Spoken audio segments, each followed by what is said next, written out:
Primero, en lo que es, vamos a dividirlo en monoartritis, oligo, poli y vasculitis, que son básicamente los temas más preguntados, ¿ok?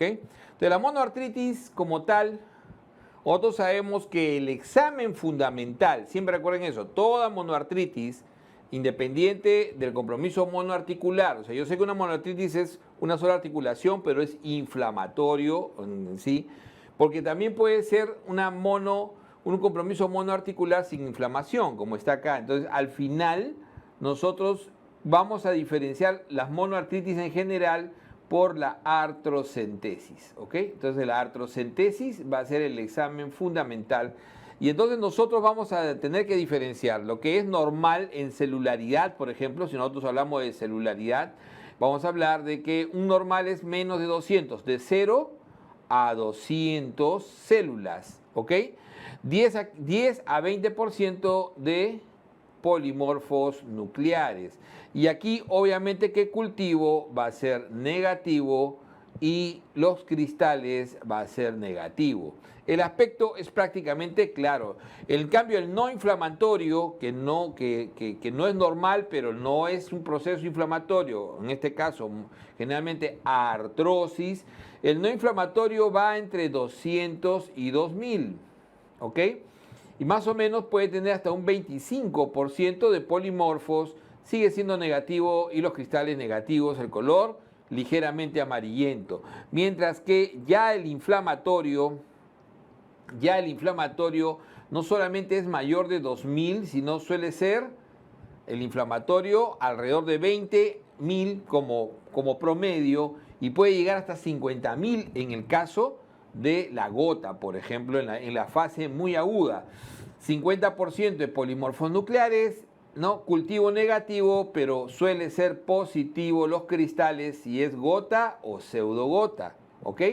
Mientras que el séptico, obviamente los cristales va a ser, las células, la celularidad va a ser mucho mayor a 20.000, suele ser incluso 100.000, ¿ok? 100.000 y el 75% va a ser polimorfos nucleares. El cultivo suele ser positivo y los cristales negativos, obviamente, ¿no? Entonces, y el hemorrágico, por último, diremos que el hemorrágico es aquel que tiene esta condición en la cual realmente no hay una celularidad, ¿no? No hay una celularidad que se pueda precisar, porque suele ser coágulos. Entonces, el hemorrágico suele ser coágulos y por lo tanto no hay una formulación. Obviamente, cultivo negativo, cristal negativo, acá suele ser, si es espontáneo, muchas veces en la relación a discrasias sanguíneas y puede ser, si no, traumático. Entonces, acá en el inflamatorio, la mayoría de las enfermedades oligo pueden tener derrames articulares, no se suele hacer un diagnóstico diferencial de ello, pero sí en la monoartritis, y ahí sí tenemos que hablar básicamente de por cristales, ¿ok? Por cristales. Y entonces así nosotros tenemos que por cristales vamos a ver el cristal de urato monosódico. El cristal de urato monosódico, su hallazgo es diagnóstico de gota.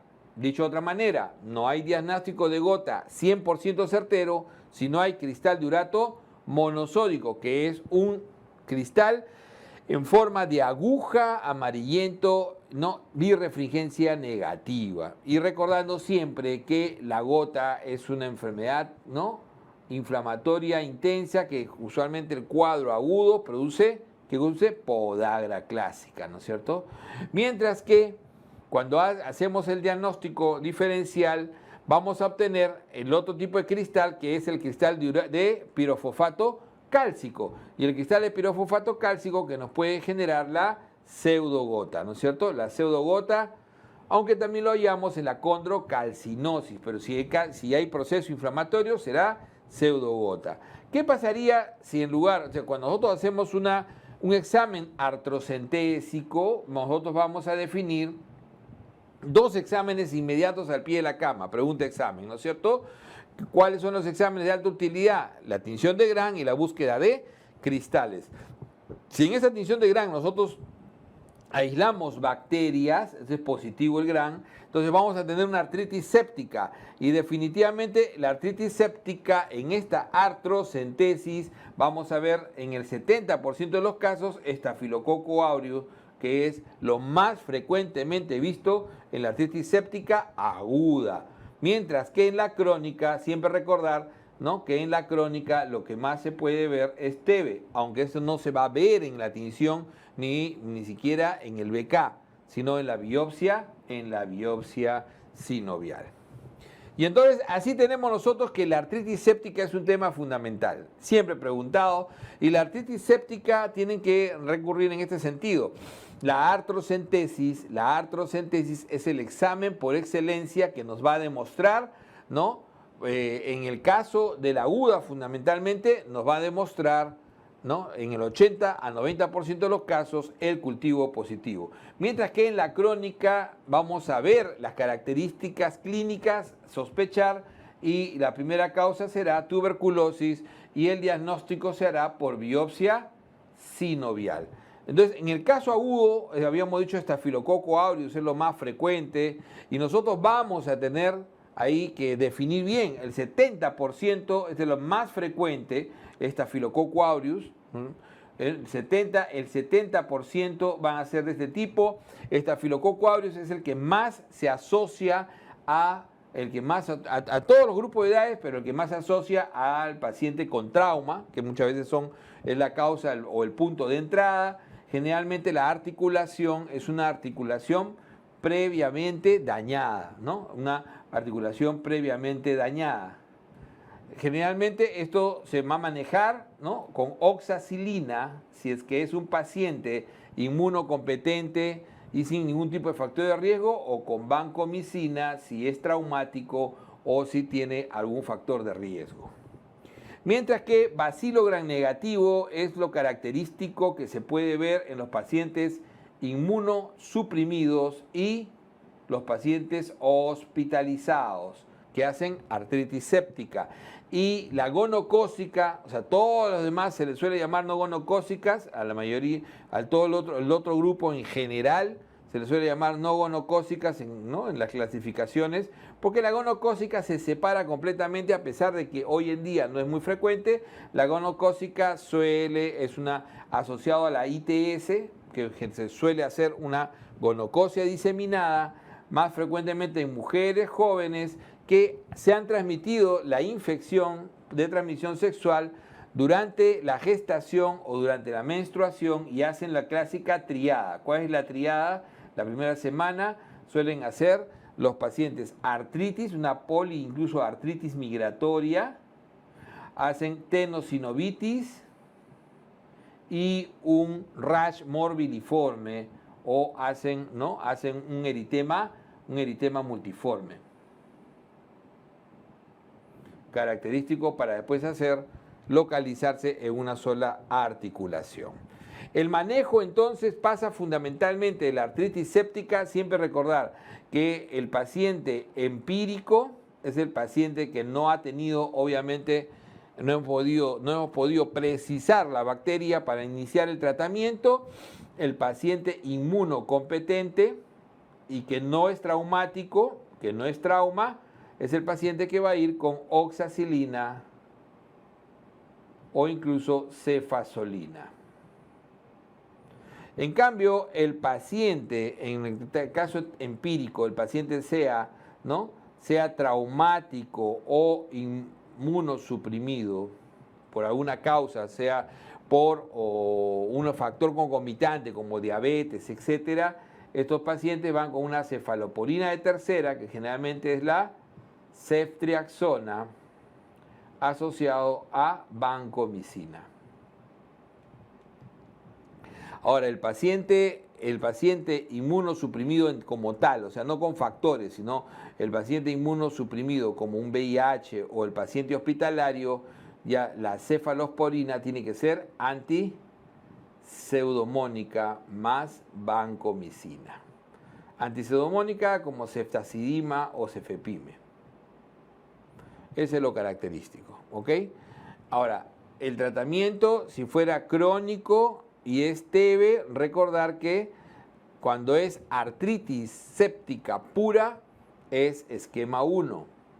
Y si es osteoarticular, recordar el clásico mal de Pot, será esquema 1 ampliado. 10 meses la segunda fase. Ok. Pero veamos el otro grupito, la gota. Y la gota es los monoartritis, suele empezar como un cuadro monoarticular, ¿ok? Agudo, y siempre es muy difícil diferenciarlo al principio.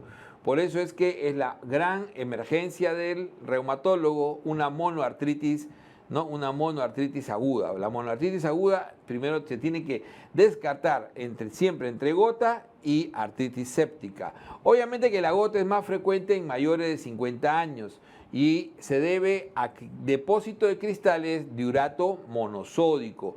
Este cristal de urato monosódico puede asociarse a varias condiciones. Una de ellas, obviamente, la hiperuricemia, en el 95% de los casos, ¿no? Suele asociarse cuando es mayor de 6.8, especialmente cuando es mayor de 6.8, se suele asociar a enfermedades como, por ejemplo, ¿no? Enfermedades cardiovasculares, infarto, ¿no? Enfermedad coronaria, paciente con dislipidemia, diabético, hipertenso, obeso. Todos esos son factores que suman a el riesgo de hacer gota. Entonces, el paciente con gota, hiperuricémico, con otros factores de riesgo, diabético, obeso, es un paciente que cuando tiene más de 6.8 tiene el riesgo de hacer, es el asintomático. Este es el riesgo. El riesgo está generalmente cuando es mayor, como habíamos dicho, de 6.8 el ácido úrico. ¿Ok? Cuando es 14 o más, de hecho, eso ya es muy alto. ¿Ok? De ahí tenemos, recordar siempre que la hiperuricemia no es indicativo de tratamiento si no ha habido artritis o litiasis. Si no hay asociación de ese tipo, el 90% de los pacientes van a ser asintomáticos de por vida y no se le da tratamiento. Al resto sí. La aguda es la gota clásica, la gota aguda, o sea, la típica podagra, La gota aguda es el episodio muy intenso de dolor, generalmente nocturno, ¿ok? De dolor nocturno, donde el paciente se le suele tener el diagnóstico por artrocentesis. Acá es donde se hace el diagnóstico por primera vez por artrocentesis. El manejo fundamental es con AINES y colchicina. La gota intercrítica es cuando vienen los siguientes episodios, o sea, los periodos que hay entre un episodio y otro generalmente indican la gota intercrítica y aquí es donde se evalúa la prevención.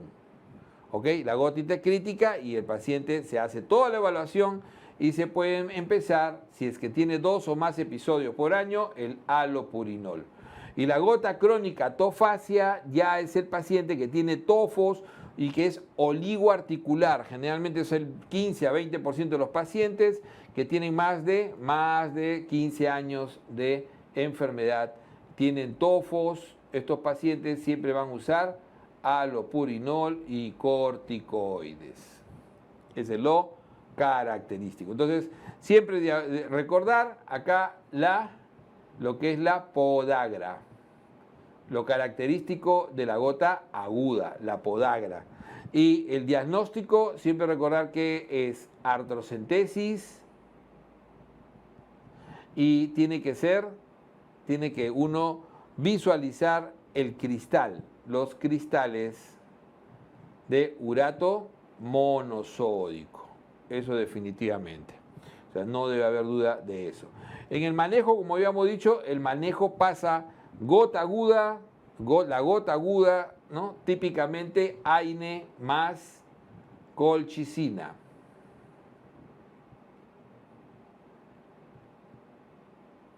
En la gota crónica, generalmente se requiere colchicina y corticoides. Generalmente corticoide intraarticular o incluso sistémico. Y el preventivo se le suele dar al paciente con tofo, o sea, con gota tofacia, el paciente que tiene cálculos, que tiene litiasis asociada, o 2 o más episodios al año, y es el halopurinol. La pseudogota, que tiene que ver fundamentalmente con el aislamiento del pirofosfato cálcico, que es un cristal de forma romboidea, azulado y con birrefringencia, sí, positiva, es clásicamente visto en los adultos mayores y eso se llama condrocalcinosis, adulto mayor. Típicamente no suele dar síntomas y son hallazgos radiológicos, como vemos acá. En la rodilla ven ahí la línea, lo que se llama una línea cálcica articular. Entonces, generalmente esto es degenerativo, mayores de 60 años, más frecuente en mujeres, no requiere tratamiento. Algunos pacientes a veces pueden hacer, a partir de ahí, teniendo esto, pueden a veces precipitar en forma aguda y producir un cuadro de pseudogota. Pero el cuadro agudo es el que se denomina pseudogota. Cuando el cuadro es agudo, esto se denomina pseudogota. Entonces la pseudogota es el cuadro agudo, que suele generar un cuadro semejante. Si en el caso de la gota, lo más frecuente al inicio siempre es podagra, o sea, primera metatarsofalángica, no se olviden, primera metatarsofalángica, podagra, acá la causa más frecuente va a ser en rodilla. Es más intenso, ¿no? Es más intenso. Por lo general, si ustedes me dicen, la condrocalcinosis, doctor, es igual, más frecuente en rodilla, no, esto va a ser más frecuente en hombro y cadera. También se ve en rodilla, pero cuando es agudo es más frecuente, cuando es pseudogota se ve más frecuentemente en rodilla y suele asociarse a cuadros a veces metabólicos como enfermedades como la hemocromatosis, y el hiperparatiroidismo o la hiperfosfatasia. Entonces, es a lo que se suele asociar la pseudogota. El manejo, a diferencia de la gota, es que suele ser más refractario y por lo tanto el manejo siempre pasa desde el inicio, el manejo pasa por el uso de corticoides intraarticulares, además de AINES y colchicina. Y si no, corticoides sistémicos, prednisona. Vamos a los cuadros oligoarticulares. Los cuadros oligoarticulares, 2 a 4 articulaciones generalmente comprometidas. Es interesante porque estas oligoartritis, o también llamadas espondiloartropatías seronegativas, entonces vamos a tener, en este caso, vamos a tener enfermedades bien definidas, ¿no? Vamos a tener cuadros agudos como la artritis reactiva, típica con su tríada de Reiter. La artritis reactiva es el cuadro agudo por excelencia, pero también se puede asociar a las enfermedades inflamatorias intestinales y a dar cuadros oligoarticulares llamados artropatías enteropáticas. Pero también podemos ver los crónicos como espondilitis anquilosante. Veamos primero la artritis reactiva. Entonces, la artritis reactiva es un cuadro clásico que tiene, si nosotros sabemos que la oligoartritis tiene esta característica de tener, por ejemplo, lo que se llama, esta es una dactilitis, lo que se llaman las entesitis. Las entesitis que pueden ser talalgia, pueden ser fasciitis plantar, lumbalgia, entonces tienen estas entesitis asociados a manifestaciones extraarticulares. Esa es la clínica clásica. El paciente con artritis reactiva es típicamente un paciente que desarrolla esta artritis, que va a tener artritis en el 100% de los casos, oligoarticular, va a desarrollarla 1 a 6 semanas después de una infección que puede ser gastrointestinal o genitourinaria. Recordando siempre que gastrointestinal, diarrea por Campylobacter, Salmonella, Shigella, ¿no? Yersinia. Y en el caso de genitourinaria, Salmonella, Shigella, Yersinia Campylobacter y gente urinaria, siempre acordarse de la clamidia y el ureoplasma ureolítico. La triada de Reiter se ve clásicamente al inicio en el 30% y máximo 70% de los pacientes. Pero es una pregunta clásica, la triada de Reiter. El hecho de tener artritis, que lo tiene el 100%, aunque la mayoría empiezan con entesitis antes que artritis, sumado al hecho de que el paciente desarrolle uretritis, que es otra posibilidad no específica, y conjuntivitis no específica. Es que la clínica es muy variada en el caso de la artritis reactiva, recordando que es un cuadro agudo y todo lo agudo respecto a articulación se refiere a más o menos de 6 semanas. Entonces es un cuadro bastante agudo que suele dar, como decíamos, este cuadro oligoarticular en el 100% de los casos, las entesitis, la más frecuente de ellas, la entesitis, la talalgia clásica, y suelen comprometer también a veces columna, por eso es que se llaman espondiloartropatías seronegativas.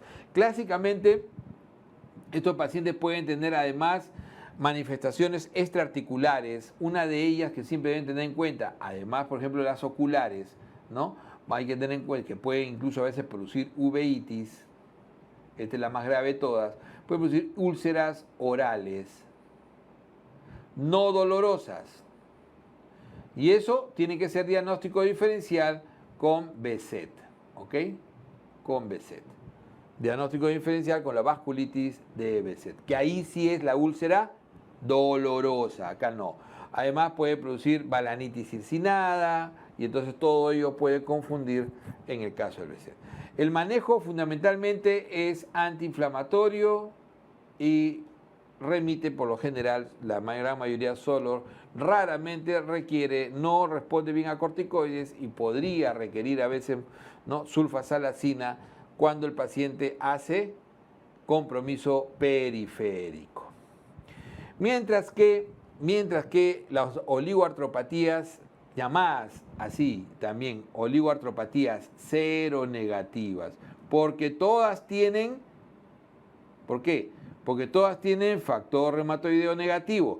Y además, ¿qué otra característica tienen? Todas tienen HLA-B27 muy positivo, ¿ok? Especialmente acá tendrán 80% y en el caso de la espondilitis anquilosante, 90% tienen HLA-B27 positivo. Miren lo interesante. La espondilitis anquilosante es una enfermedad crónica clásica de este grupo. Habíamos dicho que las agudas, artritis reactiva, artritis enteropática, la crónica, la espondilitis anquilosante y la artritis psoriática.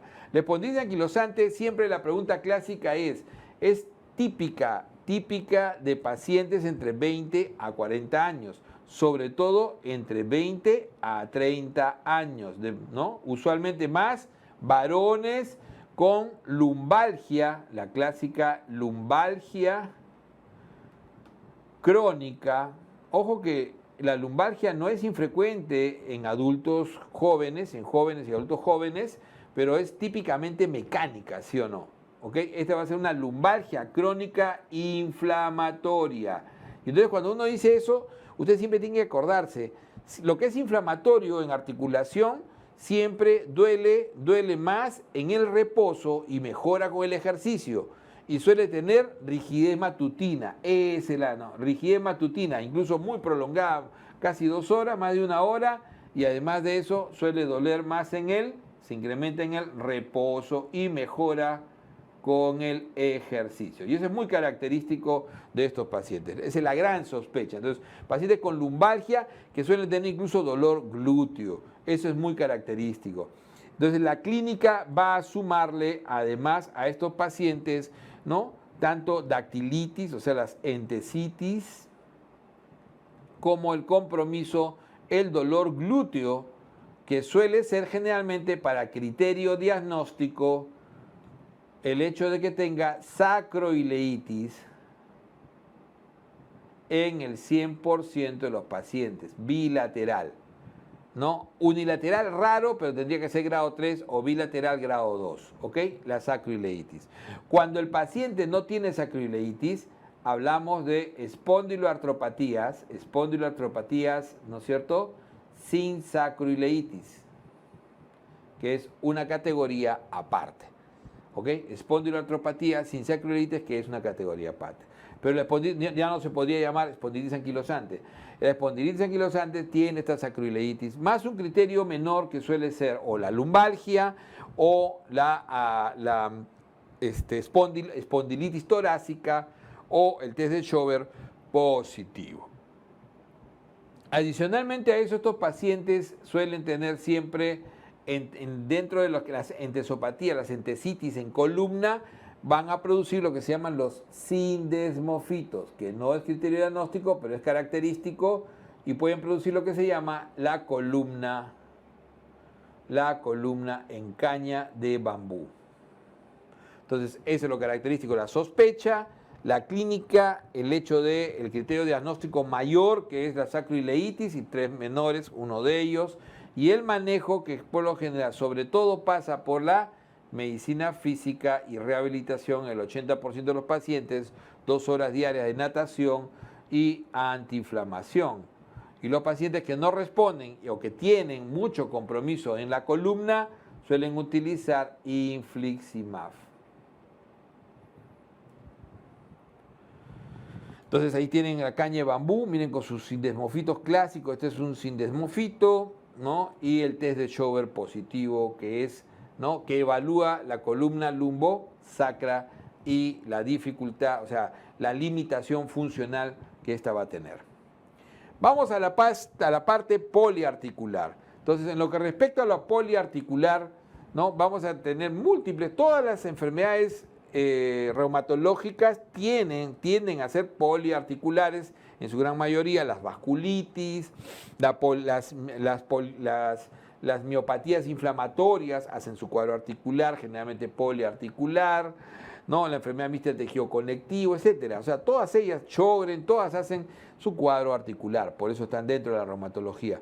Pero las dos grandes poliartritis clásicas, ¿cuáles son? Lupus y, ¿no?, ahí está, y AR, esto es AR, típico, ¿no?, desviación cubital de los dedos, la desviación distal en cuello de cisne y el primer dedo, clásicamente, lo que se llama el botonier, ¿no?, la lesión ojal de botón. Mira, acá están con las deformidades clásicas. La deformidad más frecuente, la desviación cubital, la que sigue, la desviación distal en cuello de cisne, y el botonier clásico. Y lo otro es, miren, lo más clásico del lupus y su rash malar fotosensible, ¿no?, que es lo que se llama el lupus cutáneo agudo.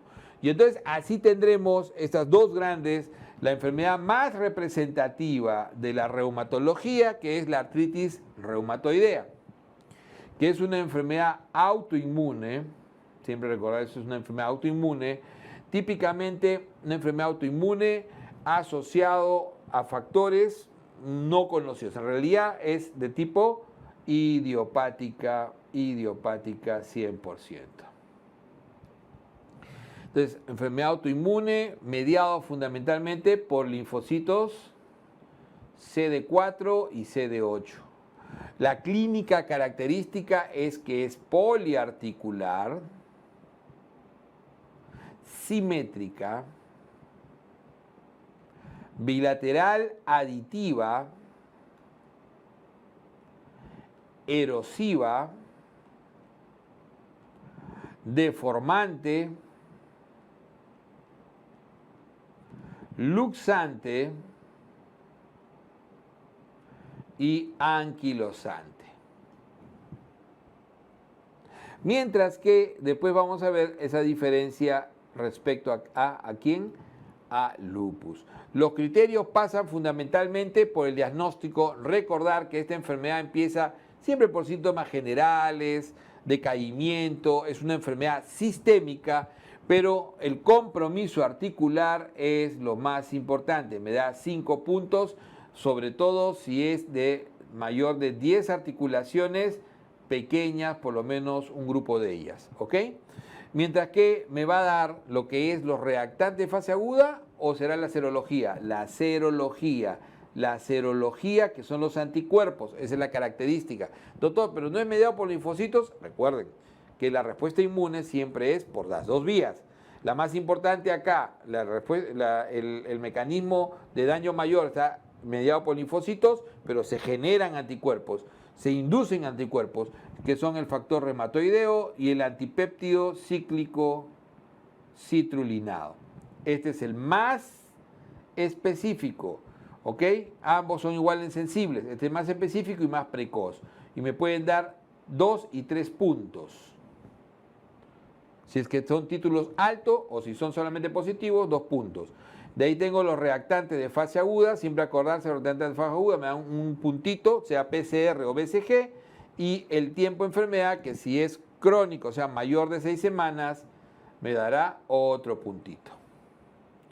El manejo de AR pasa fundamentalmente por ver si es muy severo o no, si es muy erosivo o deformante, o sea, de mal pronóstico, o si es de buen pronóstico. En general, la mayoría de los pacientes, recuerden que estos pacientes van de 30 a 60 años, en su gran mayoría, mujeres 3-1. La mayoría de los pacientes van a requerir básicamente tratamientos con Farme al mismo tiempo que se utiliza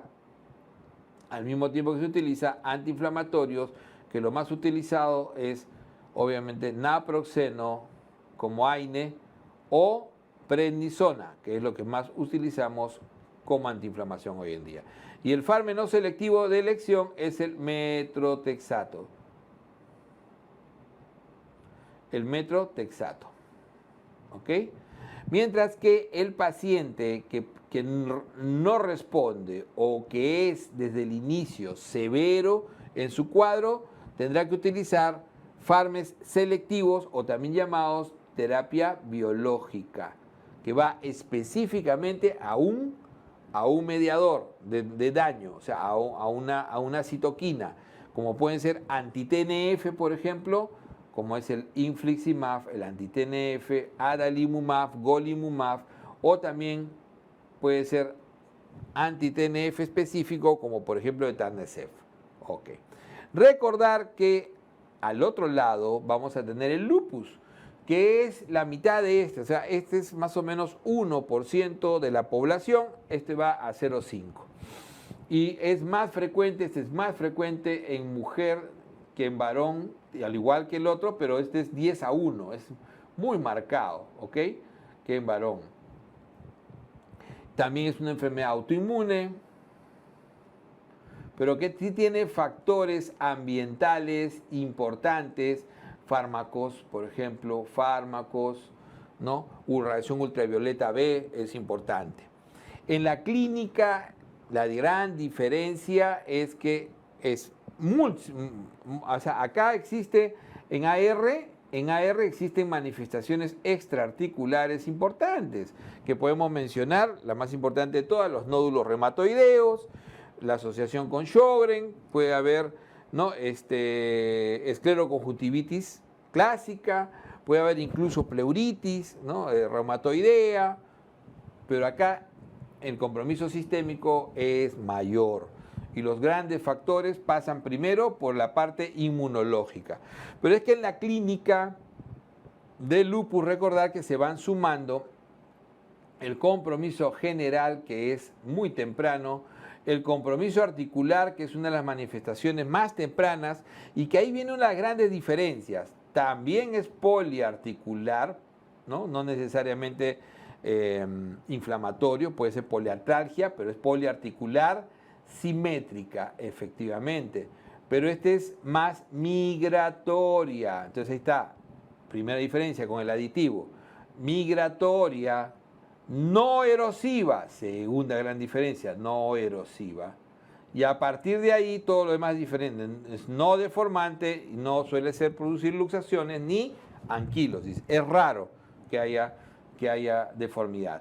Pero puede existir, pero no, se llama la artropatía de Jacob, pero este es la poliarticular simétrica migratorio. Este es fundamental. Y no erosivo. Son las dos características que tienen que quedar siempre bien claras. En los criterios diagnósticos de lupus, siempre recordar, hoy en día es la el ANA siempre fue el más rendidor, pero hoy en día es el criterio de entrada. Criterio número 1, 1/80 en células EP2.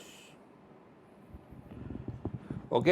Entonces tiene que ser criterio de entrada. Si no hay ANA, no tenemos nada. Entonces tenemos que tener ANA positivo. En los criterios antiguos no, pero ojo, se decía que era bien raro casi diagnosticar sin ANA. Y tienes que sumar 10 puntos de criterios, por lo menos uno de los puntajes tiene que ser clínico. No puede ser otro inmunológico más. La enfermedad no puede ser solamente con criterios inmunológicos. Recordando que otros criterios inmunológicos vamos a tener pues el anti-DNA doble cadena, el anti-SM que es el más específico, el anti-DNA ya saben que es específico y sensible, pero al mismo tiempo es criterio de actividad. Siempre acuérdense eso, pregunta, ¿no? Criterio de actividad, el complemento bajo, C3, C4, los anticuerpos antifosfolipídicos, el anticoagulante lúpico, antibeta 2 glicoproteína 1 o la anticardiolipina. Entonces todos ellos van a abundar, pero siempre recordar que los que más puntaje te dan, ¿quién te puede dar 10 puntos directos? La nefropatía lúpica grado 3 o 4. ¿Se dan cuenta? Me puede dar 10 puntos. Y si es 5 o es 2, me puede dar incluso 8 puntos. Pero 10 me puede dar la nefropatía lúpica. Me puede dar 6 puntos esto, ¿no? Mi lupus cutáneo agudo. O sea, mi rash malar me puede dar 6 puntos, por ejemplo. Mi compromiso articular también me puede dar 6 puntos. Característico. ¿No? Característico, compromiso articular me puede dar 6 puntos. Entonces, así yo voy a tener, ¿no? que ver neurológico 4 puntos, por ejemplo, ¿no? Me puede dar convulsión, ¿no? O deterioro cognitivo, ¿no? Compromisos dérmicos también otros como lupus discoide 4 puntos y me va a ir sumando. Hasta la fiebre me da 2 puntitos. Entonces, de esa manera hago hoy en día el diagnóstico. Siempre sumando. La pregunta clásica, uno ve ANA, rash malar, tiene derrame pericárdico. Miren que el derrame pericárdico también te da 6 puntos. Derrame pericárdico, derrame pleural, 4 puntos. Así voy sumando. El manejo del lupus es diferente y va a depender de si el compromiso que estamos observando es un compromiso leve, como por ejemplo dolor articular, nada más, como un ANA positivo, un poquito de fiebre y malestar. Entonces el paciente tendrá su dolor articular o de repente por ahí una ligera serositis, le daremos solamente AINE o tratamiento tópico para su piel, por repente tiene un rash con dolor articular. Pero si es moderado, donde ya tiene sinovitis, artritis, o me hace compromiso que me he olvidado, los compromisos hematológicos, anemia hemolítica, púrpura trombocitopénica, o me puede dar de repente anemia, leucopenia, linfopenia, ese paciente puede requerir ya corticoide en dosis de inmunosupresión, prednisona. O incluso puede tener ya una artritis muy severa, muy marcada, o puede tener una lesión, ¿no?, del lupus cutáneo subagudo con anti-Rho positivo. Recuerden que el lupus cutáneo subagudo va con anti-Rho positivo, de repente requiere hidroxicloroquina. Pero si ya el compromiso es severo, ¿por qué digo que es severo el compromiso en lupus? Porque el paciente me daña órganos, y si me daña órganos, por ejemplo, me hace una vasculitis, una vasculitis cerebral, una neumonitis, una carditis, ¿no? Una nefritis lúpica. Entonces ese paciente necesita inmunosupresión, usualmente metilprednisolona más micofenolato o incluso ciclofosfamida en algunos casos. Y ahí ven ustedes la diferencia marcada. Veamos ahora las vasculitis. Y es bien interesante con vasculitis, porque en vasculitis, recuerden, es pregunta clásica, en los últimos años no falla una pregunta de vasculitis. La más preguntada siempre es Geno-Schollen, de ahí le sigue Kawasaki. Nunca preguntan por las vasculitis de vasos grandes, parece que creen que es muy difícil o no sé, o muy fácil. Miren que una lengua así me puede hacer pensar en vasculitis, lengua fresa de Kawasaki clásico, la lengua fresa con los labios agrietados, ¿no? Clásico de Kawasaki. Pero la vasculitis de vasos grandes van a producir isquemia, sobre todo, acuérdense de eso, producen isquemia. Entonces yo puedo tener una inflamación de la aorta, la más grande, ¿no? De los vasos sanguíneos, de vasculitis, que se inflama y disminuye el flujo. Entonces puedo tener un Takayasu que me termine provocando, ¿no es cierto?, en mujeres, generalmente menores de 40 años, más de etnia oriental, me pueden provocar, ¿no?, lo que se llama disminución de pulsos en miembros superiores, ¿no es cierto?, o ausencia de pulsos. Miren, ausencia de pulsos en miembros superiores, con una diferencial entre superiores y inferiores muy marcada, entre superiores e inferiores. Me puede producir incluso síncope, claudicación de los miembros superiores, y puede incluso hasta producirme un síncope en el paciente, porque también se puede disminuir el flujo de la carótida. Entonces, ese es Takayasu. Takayasu, tratamiento prednisona. Mientras que células gigantes, característico, es el más preguntado en otras partes del mundo, nunca preguntado en ninguno de nuestros exámenes. Células gigantes es la típica o la más frecuente, siempre recuerden eso, la más frecuente vasculitis de la tercera edad, de los adultos mayores. Compromete la arteria temporal, por eso también se llama vasculitis, ¿no? Vasculitis temporal o la arteria temporal, y eso va a generar una triada clásica. Entonces produce una cefalea intensa en hemicrania, localizada, cefalea localizada en hemicrania, intensa o intensa cefalea, amaurosis fugaz, o algunos dicen fugaz, igual la otra parte de la triada, y va a producir, ¿no?, debilidad o claudicación mandibular. O sea, acuérdense que todo esto es isquémico. El dolor es isquémico, bien localizado, y no va a haber fuerza en la mandíbula. Entonces, estos pacientes, el diagnóstico, si no habíamos dicho en Takayasu, es por arteriografía. Acá el diagnóstico es biopsia de arteria temporal, y el tratamiento también pasa por prednisona. Siempre recordar que la célula gigante se asocia en un 50% a polimialgia reumática, que es otra patología muy frecuente del adulto mayor. Veamos ahora los vasos medianos. Los vasos medianos son más infrecuentes, tal vez en el caso de la poliarteritis nodosa, que es típicamente de mayores de 50 años, varones. Siempre recordar, se asocia a hepatitis, ¿no?, a virus de hepatitis C o hepatitis B, y suele producir fiebre de origen desconocido, generalmente mononeuritis múltiple, muchas veces asociado a lesiones en piel llamado lívido reticularis. Puede comprometer el riñón tardíamente. Obviamente todas estas producen fiebre, producen artritis. O sea, eso en general todas las vasculitis sistémicas, que es la que estamos viendo, ¿ah? Y estos pacientes, diagnóstico es bastante complicado. Hay que hacer siempre el diferencial con poliangitis. ¿Con quién hay que hacer el diferencial acá? Con poliangitis microscópica. ¿Ok? Porque cuando uno biopsia acá, encuentra lesiones leucocitoclásticas típicas. Tratamiento igual prednisona.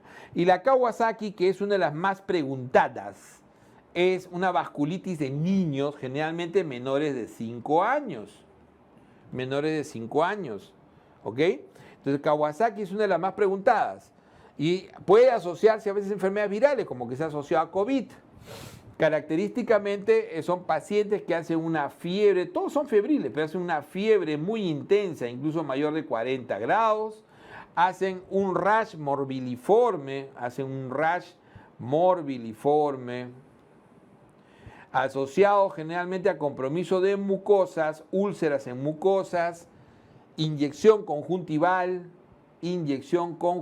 los ojos muy rojos, lengua fresa o aframbuesada, y puede haber compromiso cardiovascular, infarto de miocardio en el niño. Me olvidaba que Takayasu también puede producir infarto de miocardio como complicación del infarto de miocardio en el niño. No es la más frecuente de las vasculitis en niños, pero sí la más grave. Y el tratamiento no es tan sencillo, porque generalmente cuando no sabemos en estos cuadros qué hacer, le damos corticoides y mejoran.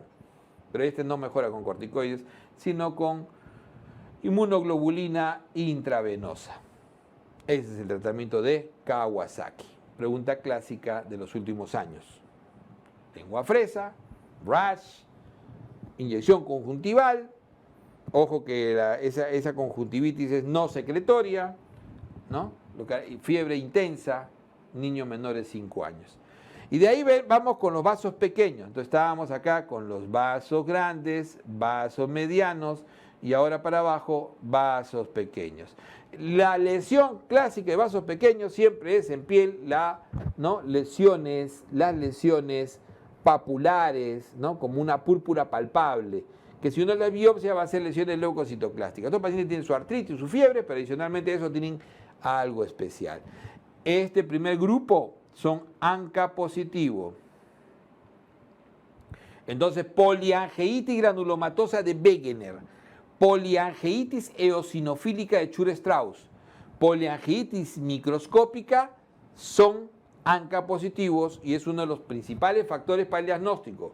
O sea, también 90 a 95% van a ser positivos, recordando que Wegener es ANCA-C o PR3. Mientras que Chur-Strauss y poliangeitis microscópica son AMKP o MPO. ¿Ok? Entonces, en el caso del Wegener, lo característico es no solamente es que sea C, sino es la triada. ¿Cuál es la triada de Wegener? Compromiso respiratorio alto, generalmente sinusitis, granuloma respiratorio alto, sinusitis, puede haber incluso epístasis. Compromiso pulmonar, granuloma pulmonar, incluso cavitado. Y compromiso renal. Estos tres producen glomerulonefritis rápidamente progresiva, ¿no? Así van en importancia.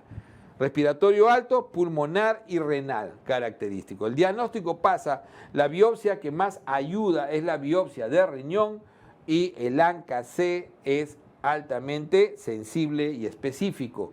Entonces, la positividad.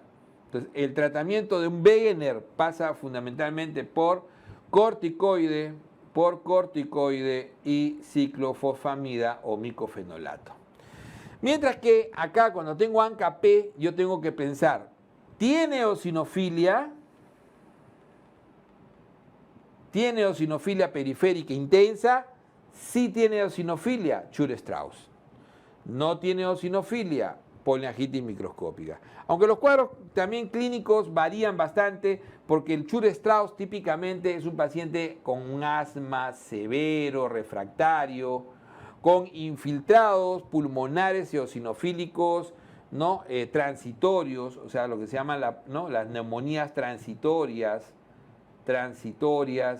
compromiso renal también, ¿no? Entonces, generalmente tiene un IgE muy elevado, eosinofilia, no solamente pulmonar, sino eosinofilia pulmonar y periférica. Eosinofilia pulmonar y periférica. Mientras que la poliangeitis microscópica hoy en día se está viendo mucho y es más intensa y no hace granulomas. Estos sí hacen granuloma, este no hace granuloma. Y en pulmón hace hemorragia alveolar difusa, diagnóstico diferencial con Goodpasture, que también es una vasculitis ya no por ANCA, sino Goodpasture es una vasculitis, porque así se llama hoy en día, nadie lo llama Goodpasture en el mundo, pero tengan cuidado que en nuestro medio sí. Es una vasculitis antimembrana, anticuerpo antimembrana basal glomerular. Diagnóstico diferencial. Entonces hace hemorragia alveolar difusa asociada a glomerulonefritis rápidamente progresivo, como este de acá, ¿no? Y entonces estos suelen necesitar para el tratamiento, este de acá al menos, suelen necesitar cuando tiene compromiso renal y pulmonar, suelen necesitar primero plasmaféresis y después ambos van a ir igual con corticoide, que puede ser metiprednisolona o prednisona, más ciclofosfamida o micofelonato. Miren que estos son las ANCA positivos, ¿ok? Siempre característicos. fácil de recordar. Genotcholen es la más preguntada y nadie se puede equivocar. La pregunta regalada de todos los años, Genotcholen. Genotcholen es una vasculitis de vaso pequeño ANCA negativo. Entonces acá vienen todo un grupo de ANCA negativo donde tienen también la vasculitis, ¿no? Habíamos mencionado antimembrana vasoglomerular, anti-CQ1, anticomplemento C1Q, las crioglobulinémicas, pero acá lo que tiene que acordarse es Genotcholen. Genotcholen es en realidad en el mundo hoy en día conocida como una vasculitis por depósito de IgA. Depósito de IgA. ¿Ok? Vasculitis por depósito de IgA en niños de 3 a 15 años que generalmente ha tenido un compromiso respiratorio alto, antecedente de una gripe, el proceso faríngeo, rinofaringio, y hacen la triada. ¿Cuál es la triada de Genotcholen? La triada de Genotcholen, pongámoslo acá en rojito, es típicamente, ¿no? Es típicamente, no se olviden, la artritis o compromiso articular, que puede ser también artralgia, el dolor abdominal y la típica, ¿no? La típica púrpura palpable. Púrpura palpable. Que ojo que todos estos pueden tener púrpuras palpables, pero esta la tiene bien, muy intensa en miembros inferiores y nalgas. ¿Ok? Púrpura palpable. Que se puede sumar o no el compromiso renal con microhematuria o hematuria franca, que a veces va a requerir, algunos le hacen biopsia ante el susto de un mal diagnóstico y van a encontrar depósitos de mesangiales de IgA. El tratamiento generalmente se autolimita, por lo tanto se usa naproxeno, AINES, y en el peor de los casos, si hay por el compromiso renal, podría utilizarse prednisona, aunque hoy en día se evita usar. Ese es Genotcholen clásico. Muy bien, entonces ahí concluye esta revisión de estos esquemas de reumatología.